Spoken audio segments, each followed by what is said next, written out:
I appeared in my ex-pregnant woman's wedding. That's right, dress glued, belly from the outside, and a dirty smile on the face. Do you think this is crazy? No. This is justice. And hot. That man destroyed my life years ago. He exchanged me for my own cousin. And now it was there, all stool, pretending to be the prince enchanted on the altar. But me? I was the plot twist that no one expected.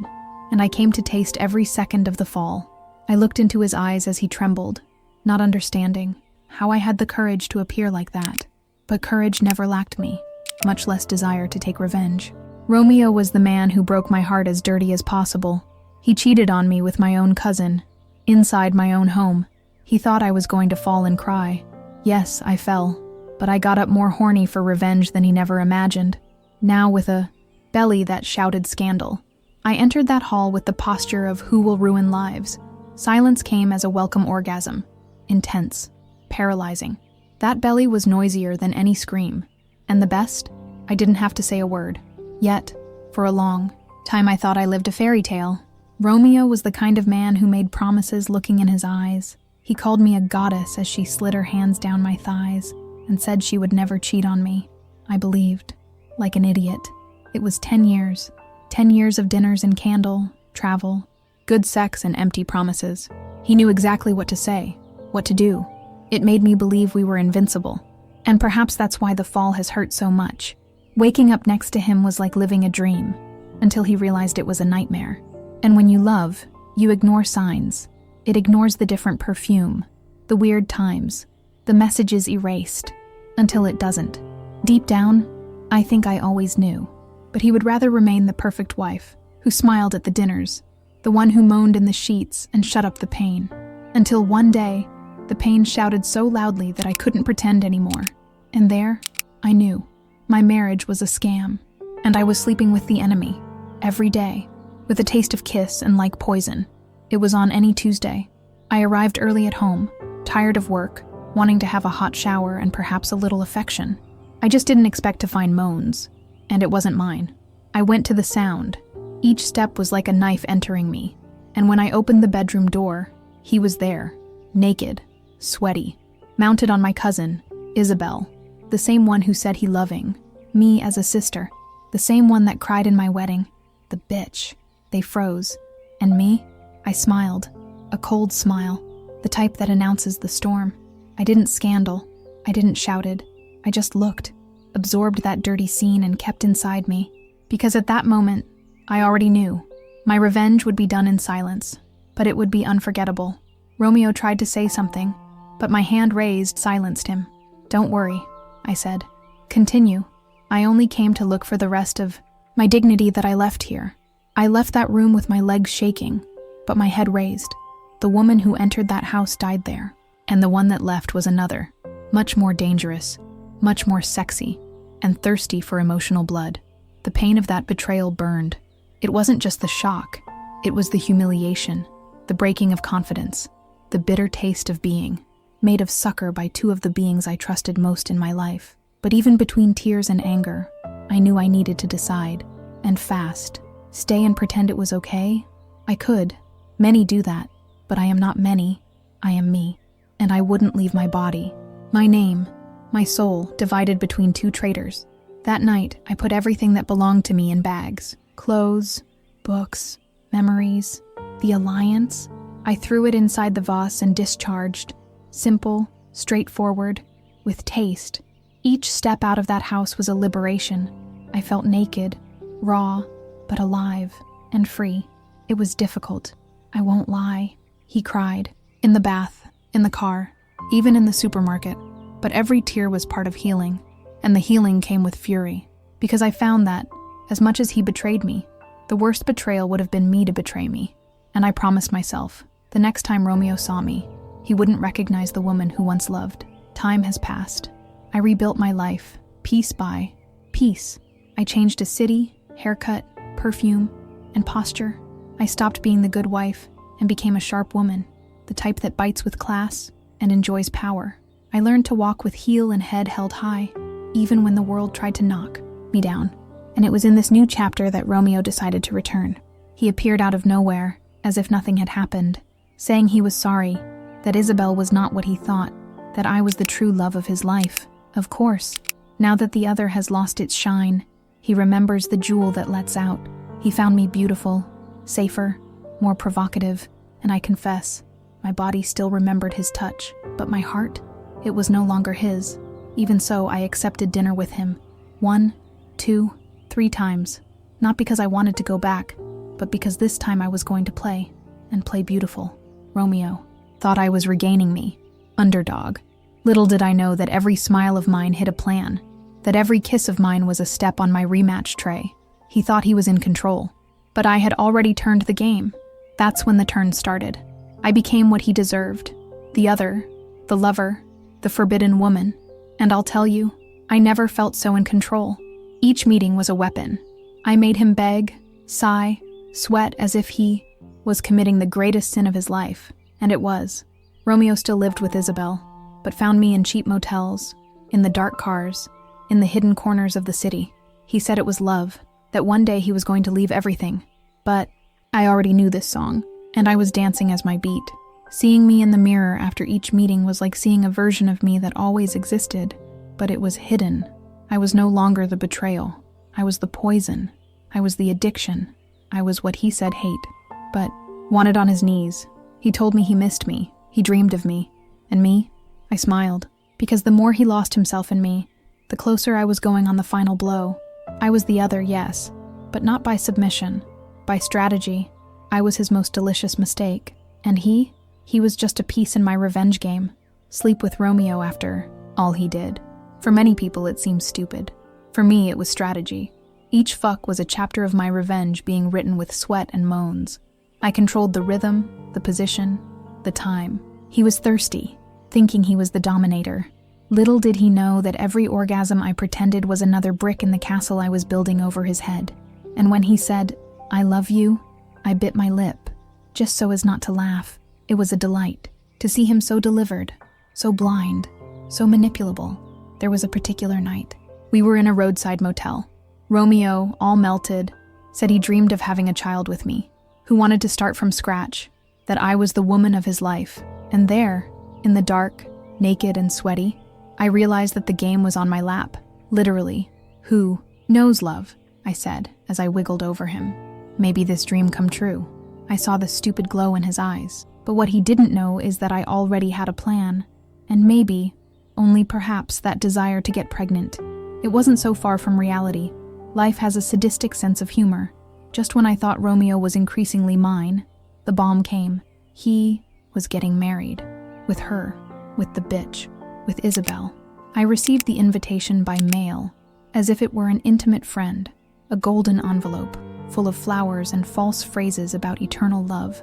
I wanted to tear, spit, burn, but I took a deep breath, because that was not an invitation. It was a call to my final show. Romeo came to me a few days later. He tried to explain to me that it was family thing, that everything was already paid, that he didn't want to hurt anyone, that I was his true love. Ah, the classic chat of undecided scoundrel. He wanted both, but he had no chest to choose any. Pretended I understood. I pretended I accepted.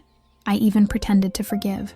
But deep down, that was the missing piece for my plan to be perfect, because he was going up on that altar thinking he had won. That had both, and I was going to leave, until the last second. He was going to get married, yes, but with a soul, and the hottest, more scandalous, and most painful memory of his life would be just mine, the woman he lost. The universe sometimes likes to watch the circus on fire, and me, I turned the pyrotechnic. A month after that ridiculous invitation came the news. I was pregnant. And guess what? Exactly. Of the groom. At first I was in shock. It was as if the world had stopped. Not because I didn't expect it. We know when something inside us changes. But because I knew what that meant. I had the perfect weapon in my hands. Literally, inside me. I could hide, could disappear, could even abort. But no, that belly was the trophy of my war. It was my reminder that I had won, and I was going to use it as spectacularly as possible.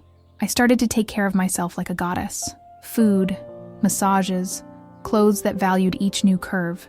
Romeo, of course, knew nothing. I was still rehearsing vows of love to another while the greatest scandal of his life grew here in my womb. pregnancy gave me more than a child. It gave me power. It gave me fire to my eyes. It gave me the end he never expected. And me? I was ready to play this bomb with the maximum class. The big day has come. The wedding of the year, according to the city magazines. All impeccable. White, flowers, smiling guests, and a bride who didn't even imagine what was about to happen. I arrived late on purpose, because Starry Stars doesn't come in before the show begins. She interrupts the show. I went slowly. Slow steps, firm, fair dress, high heels, impeccable makeup, and of course, the belly. Beautiful, round, impossible to ignore. The eyes came like bullets, one by one. Murmurs, sighs, guys of horror. I felt the impact growing like a wave, and when I arrived in the center of the salon, Romeo saw me. His face, pale, the semi-open mouth, the eyes, full of panic. It was the best scene of my life. He began to move, insecure, nervous, but I raised my hand and froze it with a single gesture. And then, with a smile sideways, I let go of the phrase I rehearsed for weeks. Congratulations on the wedding, Romeo. Just don't forget our son. The silence was absolute. And me? I turned with the elegance of a queen and left the chaos behind. Because sometimes the greatest revenge is simply to get out of the scene, victorious. The sentence fell like a bomb. Congratulations on the wedding. Romeo, just don't forget our son. The whole hall froze. The priest stopped. The bride paled. And Romeo seemed to have seen a ghost. A sexy ghost. Pregnant. And dangerously real. No one knew what to do. The glances crossed. Their hands trembled. And me?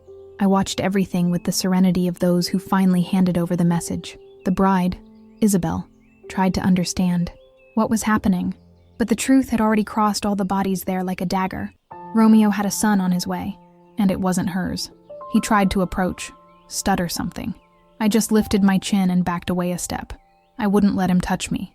Not now or ever. The audience watched absolutely silent, as if stuck in a collective nightmare. I turned around, my straight back, my belly ahead. Every step was a reminder. Whoever rules here is me. It was that, the revelation, the unmasking, the glory. I left that place with the same air I entered, dominator, because sometimes a single sentence can destroy an empire. And that day, I was the end and the beginning, with a single sentence. Chaos began as soon as I crossed the door. Stuffy shouts, rush, cracked cell phones. Isabel cried, shouting Romeo's name, begging for explanations. And he, sitting on the altar, his hands on his face, breathing as if he had punched his stomach, and took it, metaphorically, of 15 jump and red lipstick. I didn't look back. I didn't need to. I could feel the panic throbbing on the back like a warm wave of pleasure. It was that, my masterpiece, the scandal, the collapse of the lie, and the taste, sweet as well-served revenge. Outside, the world seemed to be normal, but inside, the universe of Romeo had collapsed. I knew.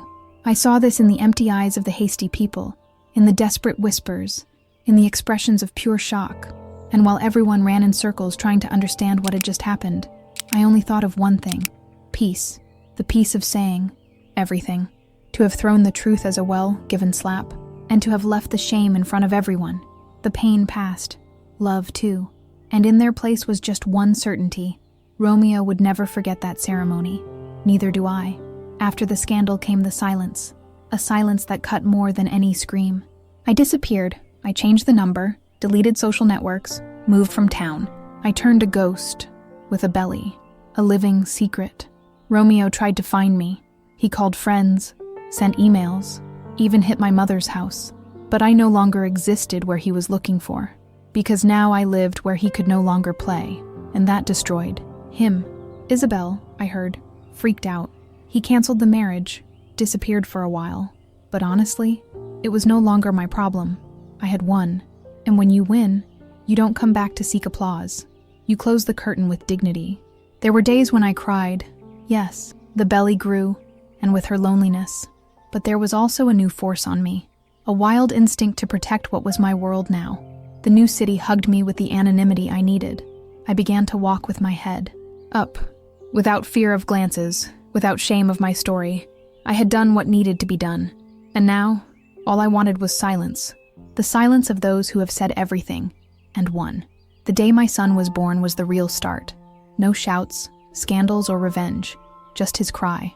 Strong. Alive. When I held him in my arms for the first time, everything made sense. All pain. Every tear. Every moan that hid a plan. Everything served to bring that little being to the world. He was not just the son of my ex. He was my rebirth. There. In that hospital room. Without Romeo. No family. No audience. I felt complete. For the first time in a long time, I didn't need to prove anything to anyone. I just needed to love and protect. I decided that he would not have his father's name, not for grudge, but for justice. He would have the name of a woman who fell, got up, and made her own body a temple of restart. In the following days, I learned to breastfeed, to lose nights of sleep, to be a mother and warrior. It was not easy, but I have never been to choose easy ways. My son brought light where before there was only shadow. And every time I look at him, I remember, I was not just betrayed, I was transformed. And this transformation gave me the most beautiful thing in life, he. Today, I look back and no longer angry, only pride. Proud to have been brave, bold, but a little cruel. But life sometimes requires cruelty to return balance.